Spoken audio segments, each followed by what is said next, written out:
So we obviously don't have enough books, we don't have enough chairs, we don't have enough resources. Perfect metaphor for talking about globalization.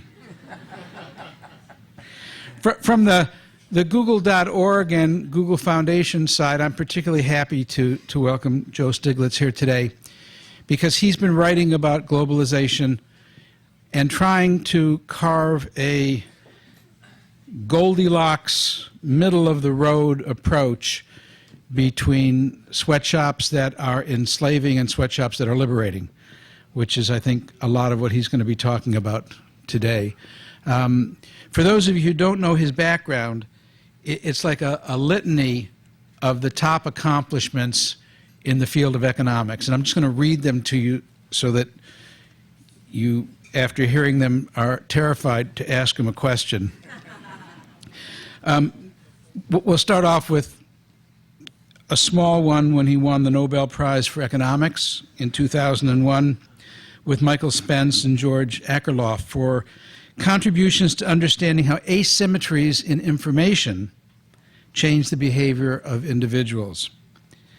He is currently a university professor at Columbia University, but previously he was chair of President Clinton's Council on Economic Advisors, and while many people in Google sometimes think that this is actually President Clinton's cabinet in exile here at Google, he has found many of his friends here in the last couple of days, a bit of an old home day for him. He was also a senior vice president and the chief economist of the World Bank. So he got all the major food groups. He got the World Bank, he got Clinton, and the Nobel Prize. More recently, he has written, I think, sensitively, extensively, and soberly about the problems of economic globalization. His book, Globalization and Its Discontents, even the title, which I understand Hal Varian gave him, captures, I think, the poignancy of the struggle to liberate hundreds of millions of people from the shackles of poverty and bring them up a notch without causing economic convulsion around the world. That book examined how major institutions of globalization operate, and it took a look, and I think a tough-minded and a fair-minded look, at the consequences of how they operate. He's on a book tour. His latest book is Making Globalization Work, which for us in Google.org and the Google Foundation are really part and parcel of what we're trying to understand as we struggle with methodologies of helping to mitigate the increasing gap between the rich and the poor and bring people out of poverty, especially in Africa, in India, in parts of Latin America. In this book, he extends his investigation and proposes policies and structures which will allow countries to enjoy the benefits of globalization while mitigating and ameliorating their disadvantages. I can see from all the people who are here, you join me in welcoming Professor Stiglitz to Google. Thank you.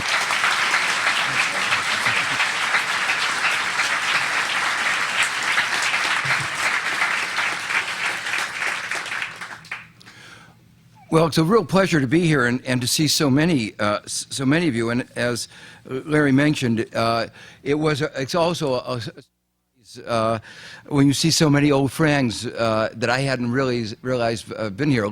Hal Varian was in the first class I taught at MIT in 1966, and then there have been a lot of other people that I worked with in Washington. The subject of my talk is my book, Making Globalization Work, and the title conveys a lot of what the book is about. First, Making Globalization Work suggests that it's not working, and much of the book is about the ways in which it's not working and the reasons it's not working. But Making Globalization Work also conveys my sense of optimism that we could make it work, or at least work a lot better than it has been. And much of the book is based on the basis of the diagnosis of the problems that I mentioned before, their causes. What can be done? What are some of the reforms in the way we run globalization?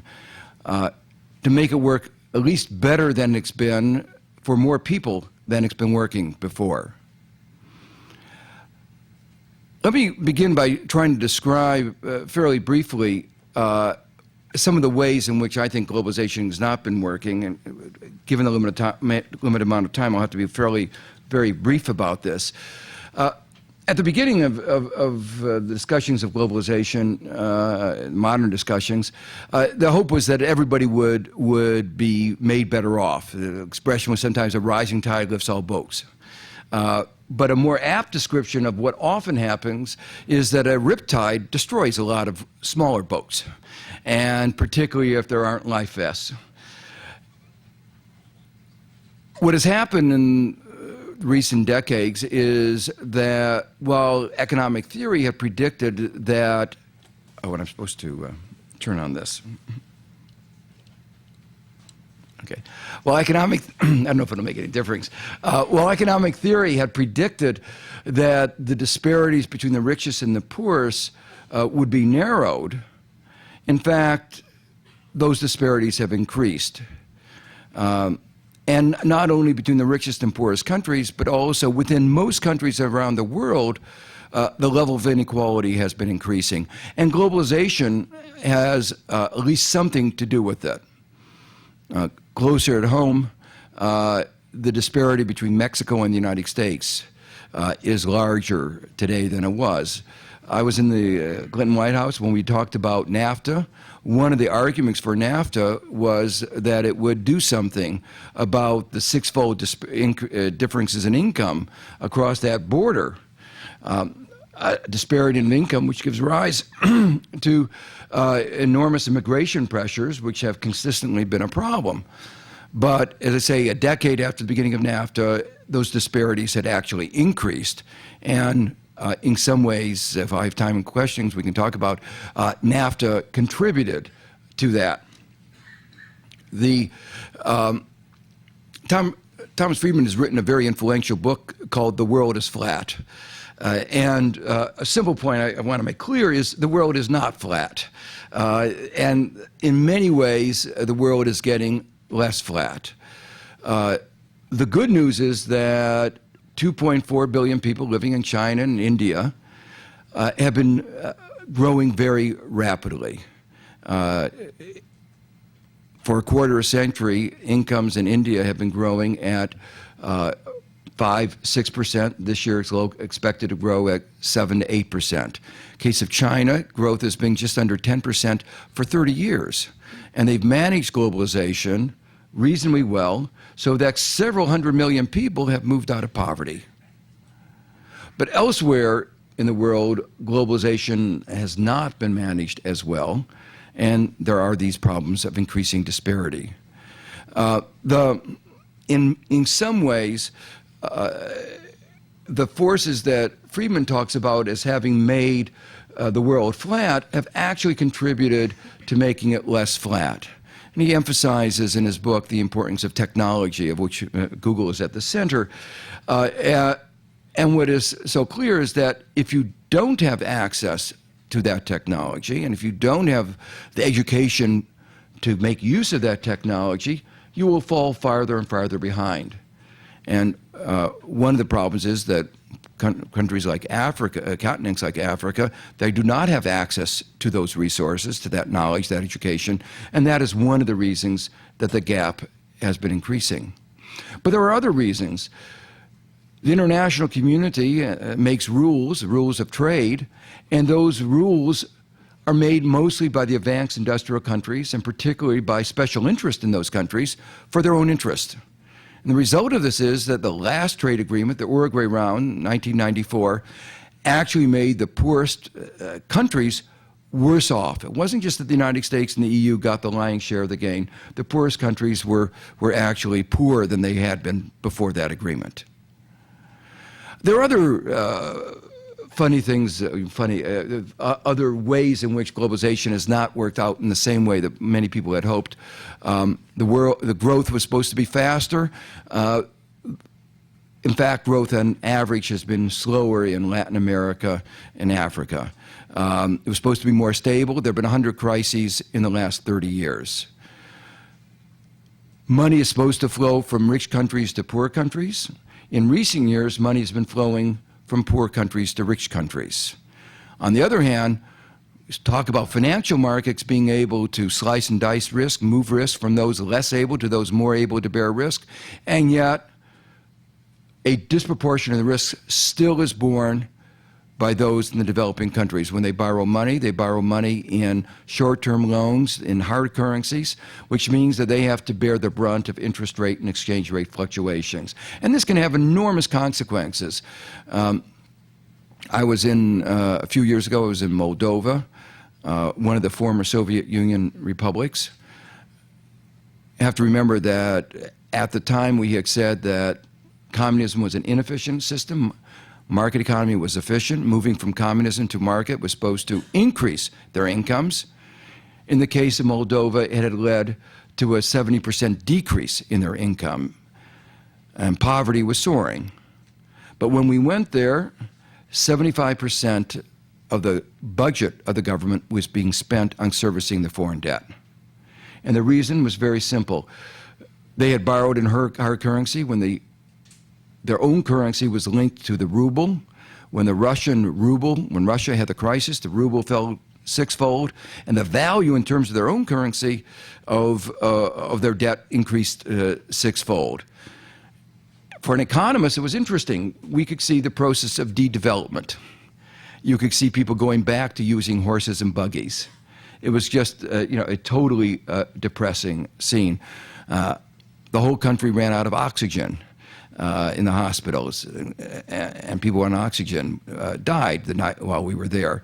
And what we take as a necessity, take for granted, they take as an unaffordable luxury.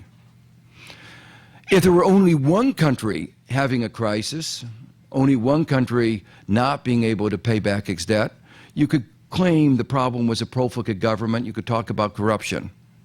We all know how a country can go from a situation where you have a 2% of GDP surplus to 3% deficit in a span of just a few years with not so good economic management. But the problem is, in the developing world, it's country after country. And as a social scientist, when you see a pattern like that, when you see country after country, you have to say it's a systemic problem. And therefore, you have to look for systemic cures. It was very good news that at Glen Eagles a year ago summer, the G8 leaders decided to give, for the third time, debt forgiveness to the poorest countries. But they didn't even discuss the problem of why are so many countries having debt beyond their ability to repay. And if they don't discuss that, if they don't solve that problem, debt forgiveness is just a temporary issue, and there'll be a debt problem another 5 years along the way. Well, these are some of the very quick picture of the ways in which globalization has not worked out in the way that it's hoped. What are the reasons? Well, in the book, I look at globalization not only from the broad view, but look at it in all its manifestations. In my earlier book, I focused mostly on the World Bank, the IMF, the global financial institutions. But globalization touches every aspect of society. Trade, intellectual property, environment, natural resources, multinational corporations, as well as financial markets. And I try to look at each of these, the nature of the problems in each of the areas and what can be done. But there are a couple overarching aspects that I just want to mention very quickly. The first of these, the underlying problem is that economic globalization has outpaced political globalization. Economic globalization means that we've become economically more integrated, more interdependent. That means what happens in one part of our global economic system has effects on other parts of the system. That means there's more need for collective action, to doing things together. But unfortunately, we don't have either the political institutions or the mindsets to do this effectively, democratically. And you can see that in a whole variety of ways. One of them is that when we're talking about economic policies inside the United States, we always talk about what is efficient, but also what is fair. What is the effect on various groups? But it comes to internationally, we don't tell our trade representative, the USTR, when he goes to Geneva to negotiate agreement, we don't say, come back with a fair agreement. If he did that, he would be fired. We say, come back with the best agreement for the United States, but we really mean come back for the best agreement for our campaign contributors. And that's what they do. And you can see that in some specific context. For instance, the beginning of the Clinton administration, a big issue was access to health. And one of the problems was the high drug prices. And there was a lot of acrimony about, between the Clinton administration and the drug companies about drug prices. But internationally, we were, to a large extent, in bed with the drug companies. The provision of the Uruguay round, TRIPS, which is called trade-related intellectual property, had nothing to do with trade. It was only said trade-related so they can put it inside an international agreement. There was already the World Intellectual Property Organization, and they had to have some justification of why this was being dealt with in the context of trade. The whole purpose, one of the main purposes of TRIPS was to make access to life-saving medicines, to generic drugs, less available. And the reason this is important is that brand name medicines often sell for 10, 20 times the price of generic medicines. In case of, say, AIDS medicines, a year's treatment, generic medicines can be under $300. The brand name cost in the United States is $10,000. And if your income is $300 or even $3,000, you're not going to be able to afford a $10,000 treatment. So that was the intent, and that was the effect. And it meant when the trade ministers were signing the agreement in Marrakesh, they were in effect signing the death warrants on thousands of people in sub-Saharan Africa, India, and other developing countries. Interestingly, both the Council of Economic Advisors and at least many people in the Office of Science and Technology Policy thought that this was bad, not only for the developing countries, but was bad for the American economy and for American science and global science. It was not a good structure to intellectual property. I'll come back and talk about that a little bit later. The second reason exacerbating these problems is the end of the Cold War. In most ways, the end of the Cold War was a great thing. But during the Cold War, we had to fight to win the hearts and minds of those in the developing world, in the third world. And that meant that we would give aid, assistance to people like Mobutu in Congo, knowing that that money was going to go into a Swiss bank account, not help the development, but it did what it was intended to. Mobutu stayed on our side, at least didn't go over to the Russia side. We had the view that the enemy of our enemy was our friend, so Pinochet we could cuddle up to. With the end of the Cold War, we had the opportunity to try to reshape globalization or international economic order to reflect our principles and our values, or we had the opportunity to try to reshape it to reflect our own economic interest or the interest of our multinationals. And to a very large extent, we chose the second course. And that was why, just shortly after the end of the Cold War, we had the Uruguay Round Agreement that I mentioned before, left the poorest countries worse off. And the final reason that globalization has not done as well as it should have is that we've had a little bit of a Pollyannish attitude. The view was that everybody would be better off, the view that I mentioned before. But in fact, what the economic theory had always said was that countries would be better off, there would be winners, and the winners could compensate the losers. But it never said that they would compensate the losers. In fact, it predicted that there would be some very big losers. And the way to see this is to envisage for a moment what a world of complete globalization with perfectly working markets would look like. Now, we don't have anything near that, so you don't have to worry. But just imagine what the world that those who advocate full globalization would like to see. Well, it would mean that unskilled wages everywhere in the world would be the same. Unskilled workers in the United States would get the same wages as unskilled workers in India and China. And that means there's an enormous downward pressure on their wages. Now, globalization is not the only force that is exerting downward pressure at the bottom. But it is one of the forces, and it's one of the forces that a lot of people think that they can do something about. The magnitude of these effects are really quite striking, and they're not just short run. Real wages at the bottom in the United States today are about 30% below what they were 30 years ago. And the last 6 years, even in the middle, has seen the real incomes decline. Basic point I want to stress, and really the point that Larry was making, is that unless we can make globalization more equitable, unless the fruits of globalization are more widely shared, unless there are more winners and fewer losers, there can be a backlash against globalization.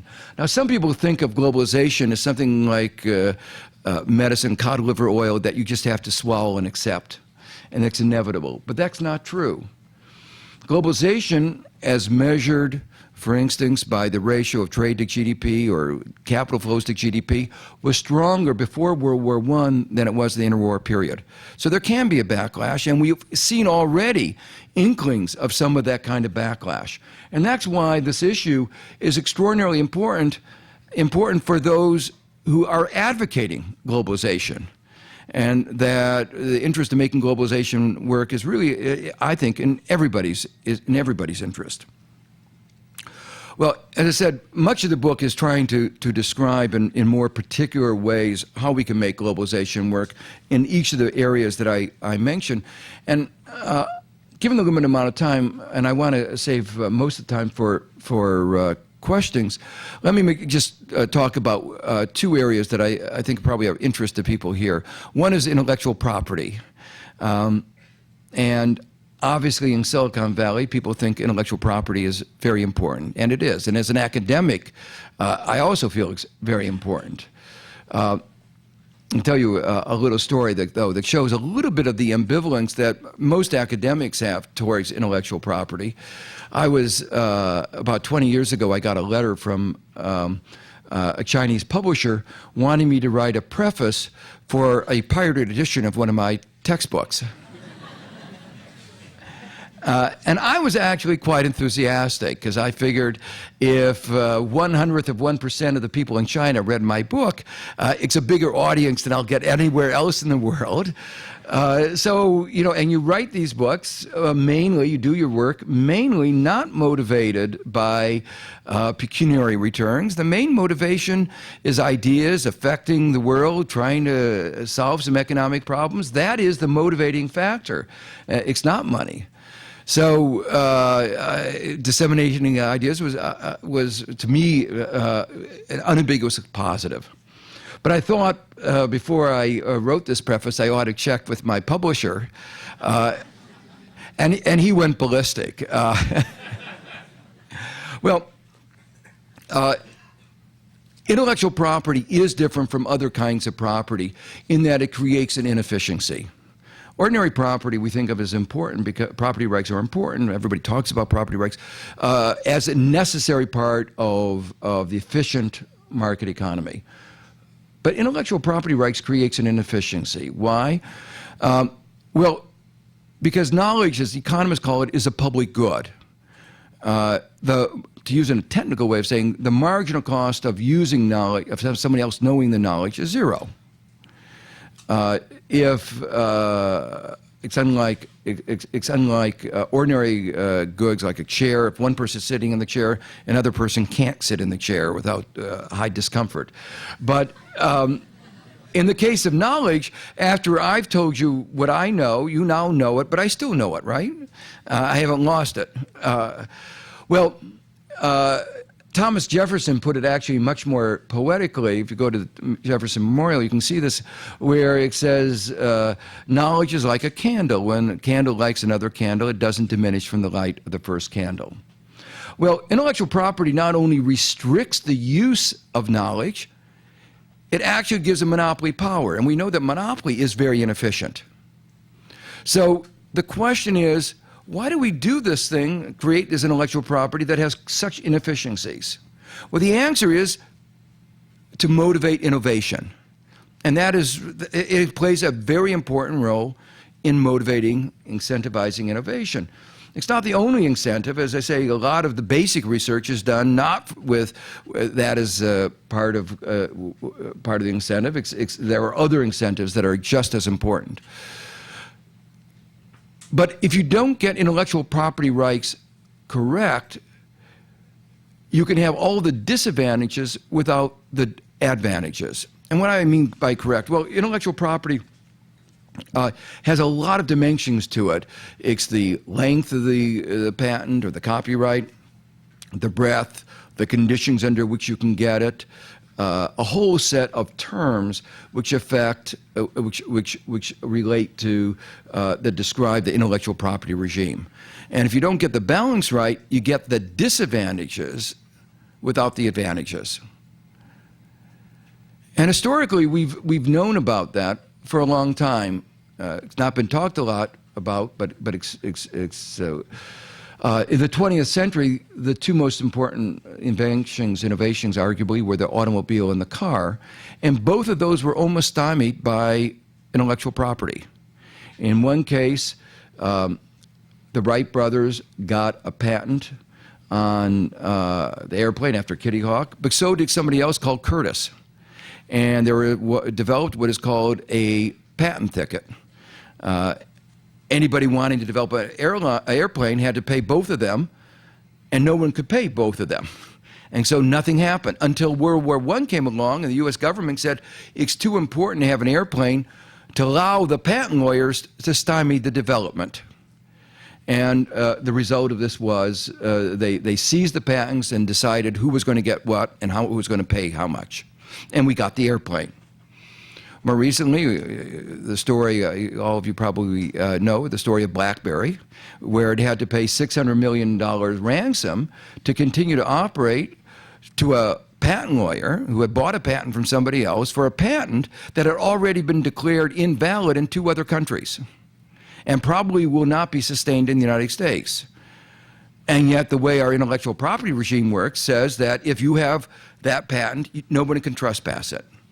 Well, these are examples of the ways in which, if it's not correctly designed, it can have very adverse effects. In the area of health, you can see it even more dramatically, because what's at issue is not just a question of money, it's a question of life. There was a race, there were a very major important project, the Human Genome Project, to decode the human genome. It was an orderly process and clearly on target. But a few private companies decided that if they could go a little bit faster, pick out a few hopefully valuable genes, they could get a patent on the gene. What is the social value? Well, they decoded it maybe a day or week, a month earlier than the Human Genome Project. But the social value of that was almost nil. The social cost is enormous. One of them, for instance, got the patent on the gene that's related to breast cancer. Another company wanted to provide a free test for breast cancer. But this company that has the gene said, no way. We have to get several $1,000s to, you have to pay us if you want to find out whether you are susceptible to breast cancer. And the result of that is that large numbers of people will die unnecessarily. In the case of Canada, they've decided not to recognize this patent. So there is an element of discretion in here, but the way the American system has been going has been to restrict the usage. Well, in the context of developing countries, I mentioned before, the whole intent was to reduce access to generic medicines, the whole intent of the TRIPS agreement, and it's done that. What have they gotten out of it? Well, the pharmaceutical companies have not used that money to spend that money on research for the diseases of the developing countries. They spend more money on marketing and advertising than they do on research, more money on research on lifestyle drugs like hair than they do on life-saving drugs, and almost all of the money on life-saving drugs is spent for those diseases for the advanced industrial countries. It is all understandable. It is market economics where the returns are. But that does not mean that it is socially efficient or socially desirable. And there's an alternative system that I describe in the book, which is the prize system, where you give a medical prize, where you give a prize for those who discover a vaccine or cure to an important disease like malaria, and a small prize to somebody who discovers another drug for which there already is a cure.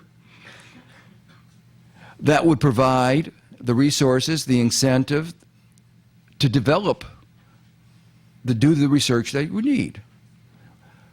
The American taxpayers are paying for this anyway, through Medicare, Medicaid, through a whole. So the question is, are they paying for it in an efficient way? And the answer clearly in the current system is no. What you would do once you have these innovations then is use the competitive marketplace to distribute these drugs, vaccines, widely. So you use competition to drive down the price and increase the quantity, as opposed to the current system, which is based on a monopoly system, which is raising the price and restricting the quantity. And obviously, if you have knowledge, you want that knowledge to be used and disseminated as widely as possible. And then, as I said, in this particular case, the cost of not doing that is enormous.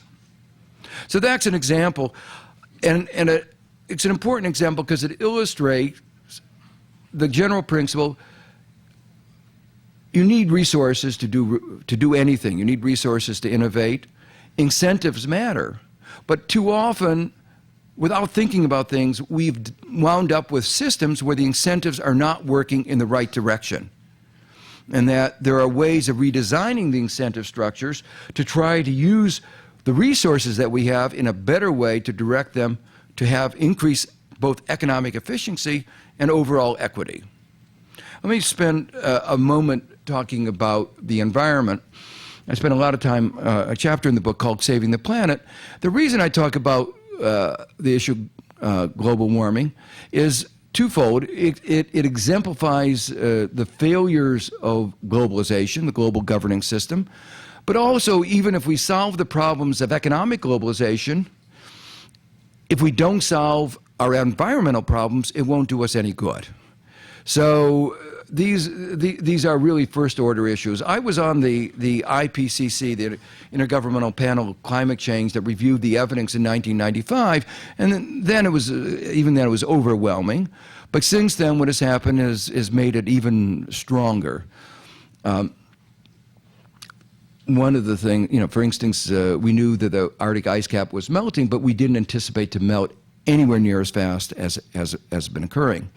I should tell just a brief little story. I was at Davos last year, and in one of the sessions, on global warming, the large number of oil companies were there, and one of the oil executives said, you guys are just much too pessimistic. You're only looking on the gloomy side of things. There's a bright side to everything. The melting of the Arctic ice cap means that we are going to be able to get the oil underneath the Arctic Sea at a much lower cost. He said, there's only one little problem. The United States has not signed the law of the sea, so there may be a little war about who gets this oil. It is unbelievable, but these are actually things that do happen. This is a particular concern for developing countries because they are among those that are going to be most affected, the most vulnerable. Bangladesh, one of the poorest countries, a third of the country will be underwater. I had a meeting with a number of the Pacific Island leaders, the Pacific Islands. They were in New York for the UN meeting. Most of them see their days as numbered. They will be underwater. They just won't exist anymore. So for them, this is a matter of life and death. No war could do what we are doing to them as a result of global warming. Now, for an economist, the problem of global warming is a very simple one. It's a question of externalities. We are imposing costs on others. The greenhouse gases, the emissions of greenhouse gases lead to the warming of the atmosphere, something that actually was predicted in a sense. I mean, one of the things that's very interesting as you start getting into this is realize that there's some physicists that made a back-of-the-envelope calculations 100 years ago. Didn't know that there was going on, but they asked the question, what would happen if concentrations of greenhouse gases increased? And their predictions were remarkably accurate, even before the big computers. As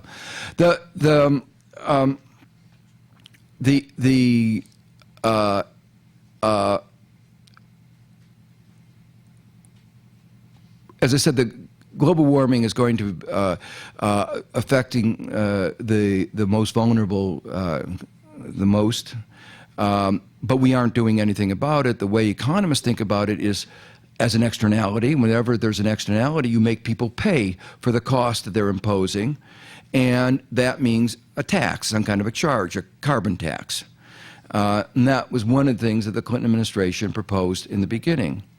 Now, Kyoto was a major success in some ways. The world got together, very disparate groups, and reached an agreement. But in other ways, it was a big disappointment. It only covers about a quarter, a third of all the sources of greenhouse gas emissions.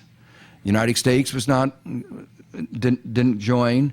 The developing countries that within 30 years will be accounting for about 50% of the emissions aren't in.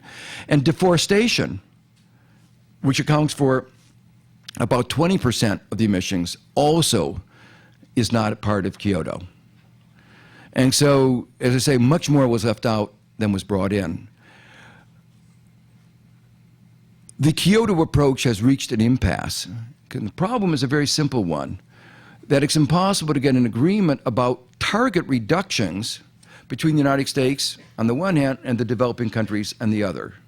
The developing countries say, why should we have less of an emissions permit, emissions target per capita than you do? But if every country got the same as the United States, the amount of emissions would be enormous. The world, it would not be tolerable. More, put it another way, it would put no constraints on the developing countries for another century. So we are at this impasse where a target approach simply is not going to work. And this alternative approach of a global tax, a carbon tax, I believe is an alternative. The interesting thing is there is a beginning now of a movement in this direction. The head of the Conservative Party in the UK has said it makes so much more sense to tax bad things like pollution than good things like work and savings. And so why don't we shift the burden of taxation away from working savings towards taxing pollution? And if you do that, incentives matter, and people will then pollute less, and that we can do something about the spaces. Now, the fact that even the Conservative now in England is moving this way, I think is providing a basis of an alternative potential approach to this. In the book, I talk about what we can do about deforestation. That was a really minor mistake with major consequences. We said that countries could get credit for planting forest, but not for not cutting down their forest. That means that a country like Papua New Guinea is better off cutting down its forest than replanting it, than keeping it. Now, when you think about that, it sounds pretty stupid. And it's amazing how long it takes to move this idea through the political process. We've worked with a group of us in Colombia, been working formed a coalition called the Rainforest Coalition, which has actually succeeded now in getting this issue on the next agenda of the post-Kyoto agenda for where we go from here. Well, let me just conclude with sharing with a sense of optimism, a mild sense of optimism. a lot of people ask me, why do I think, I've described all the problems, the roles of the special interests, how they shape globalization. Do I really think giving a sermon or writing a book is going to make any difference? Aren't these forces too strong? Won't they just keep going on the way that they've been? And I think the answer is that globalization is in a very fluid state. Lots of things are changing. I talked about global warming. The evidences of that are much more rapid than anybody had anticipated. Talk about trade agreements. When the protests broke out in Seattle in 1999, the idea, the problems were not very much in the air. Today, everybody understands them. The WTO created a rule of law. It was an imperfect one, but still a rule of law. And they've ruled that the United States cotton subsidies are illegal. So we continue to subsidize them. 25,000 rich American farmers share $3 to $4 billion a year, causing the incomes of some 10 million people in sub-Saharan Africa to go down. But eventually those will go.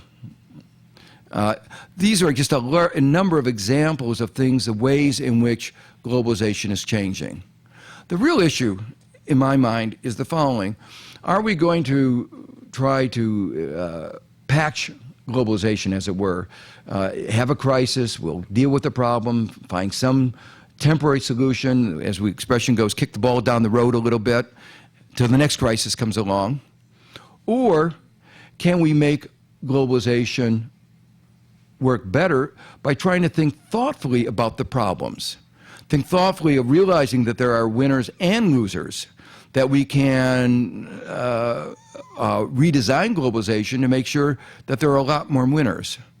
And this book was written in with the hope that, in the belief that there are a lot of these reforms that we can undertake that will succeed in making globalization work for a lot more people, so that the potential that the advocates of globalization talked about 25 years ago will really be realized. Thank you.